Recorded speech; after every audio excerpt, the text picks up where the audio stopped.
অজপাড়া গায়ের তৈরি cricket bat যাচ্ছে দেশ ছাড়িয়ে বিদেশেও। ঝিনাইদহের মহেশপুরের বাধানগাছি গ্রামে প্রতিদিন 200-এর বেশি ক্রিকেট ব্যাট তৈরি হচ্ছে, যা দেশের বিভিন্ন স্থানে বিক্রির পাশাপাশি বিদেশেও যাচ্ছে। তবে সরকারি সহায়তা পেলে আন্তর্জাতিক মানের ব্যাট তৈরি সম্ভব হবে বলে মনে করছেন উদ্যোক্তারা। বিস্তারিত দেখুন প্রতিনিধি সুলতান আল এনামের প্রতিবেদনে। পাশাপাশি 3টি ছোট কারখানা চলছে ক্রিকেট ব্যাট তৈরির কর্মযজ্ঞ। কোথাও পড়ে আছে কাঠ, কোথাও ছোট বড় কাটিং মেশিন, কেউ করছেন কাঠ পরিষ্কার, কেউ লাগাচ্ছেন কাভার। প্রত্যন্ত পল্লীতে তৈরি হওয়া ছোট বড় এসব ক্রিকেট ব্যাট যাচ্ছে দেশের বিভিন্ন স্থানে। কারখানাটির অবস্থান ঝিনাইদহের মহেশপুরে।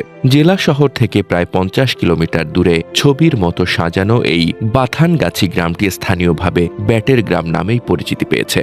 সীমান্তবর্তী অবহেলিত এ জনপদে আধুনিকতার ছোঁয়া না পড়লেও অজপাড়া গায়ের হাতে তৈরি এ ব্যাটের সুনাম রয়েছে দেশ জুড়ে। এ গ্রামের মিস্ত্রিপাড়ার মধ্যে 3 ভাই পাশাপাশি 3টি গড়ে তুলেছেন ক্রিকেট ব্যাট তৈরির কারখানা। একটি ক্রিকেট ব্যাট তৈরির পুরো প্রক্রিয়া বেশ সময় সাপেক্ষ হলেও স্থানীয় মানুষদের জন্য এটি একটি স্থায়ী কর্মসংস্থান তৈরি করেছে। 3টি কারখানা থেকে প্রতিদিন তৈরি হয় 2 শতাধিক ছোট বড় ব্যাট। প্রকার ভেদে 50 টাকা থেকে শুরু করে 300 টাকা পর্যন্ত পাইকারি দরে বিক্রি হয় এই ব্যাট। একটি ব্যাটে গড়ে লাভ হয় 40 থেকে 50 টাকা। 24 বছর ধরে চলছে এই ব্যাট তৈরির কাজ। কারখানায় কর্মসংস্থানের সুযোগও হয়েছে 10 থেকে 15 জনের। আর এই ব্যাট দিয়ে মাঠ কাঁপিয়ে অনেকেই হয়েছেন তারকা ক্রিকেটার।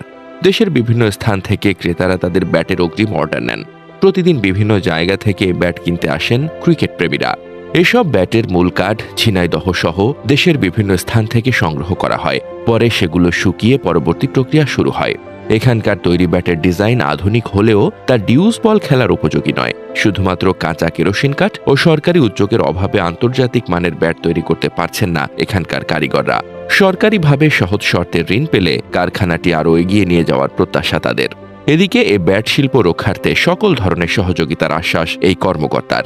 ইয়াসমিন মনিরা, উপজেলা নির্বাহী কর্মকর্তা, মহেশপুর, ঝিনাইদহ।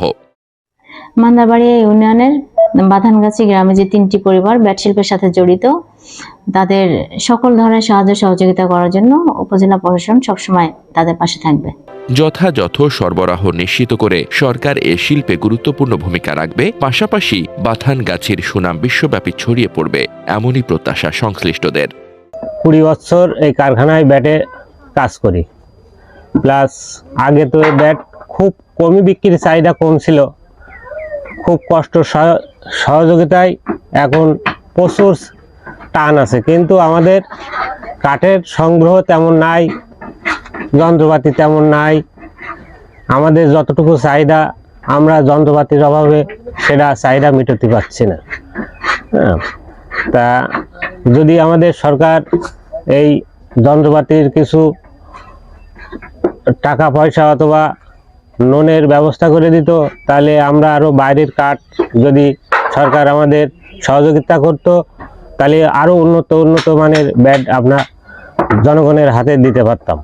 বিষয় হচ্ছে ব্যাট আপনার, আমরা টেনিস প্লেয়ার যারা আছি, তো এখান থেকে ব্যাট নেওয়ার কারণ হলো যে আমরা সঠিকভাবে কাস্টমাইজ করে নিতে পারি। ঠিক আছে, আমরা যে ওয়েট ব্যালেন্স, ঠিক আছে, পারফেক্ট ওয়েট ব্যালেন্স দেখে নিতে পারি আমরা। আমি শুরু থেকে আমার ক্রিকেটের ব্যাটের হাতে খড়ি এই কারখানা থেকেই। আমাদের এলাকায় যে 3 স্টার বা টেনিস খেলাটা হয়, এই ব্যাটে আসলে ভালো যায়, বলটা ভালো যায়, স্ট্রোক ভালো হয় এবং ব্যাটের গুণগত মানটাও ভালো, ওয়েট ব্যালেন্স এগুলো খুব ভালো থাকে। আর এই ব্যাটে খেলে আমি স্বাচ্ছন্দ্য বোধ করি। আমি বলতে কি, আসলে আমাদের এলাকার চারিপাশে অনেকেই এই কারখানার ব্যাট দিয়েই বিশেষ করে 3 স্টার বা টেনিস বল খেলতে স্বাচ্ছন্দ্য বোধ করে এবং গুণগত মান বলতে খুবই ভালো। আর এদের যে কোয়ালিটিটা আরও ভালো হবে যদি বাইরে থেকে কোনো সহযোগিতা বা ভালো কারিগরি দক্ষতা এখানে ইনভলভ করা যায়, আর্থিক সহযোগিতা করা যায়, আরো ভালো হবে আশা করি। এই মানে ঘষাঘষির কাজ, স্টিকার মারা, তারপরে এই যে হ্যান্ডেল লাগানো, ফোম জড়ানো, লেবেলিং করা, তারপরে আরো বিভিন্ন রকমের কাজ আছে, সেই যাবতীয় কাজগুলো করা হয়।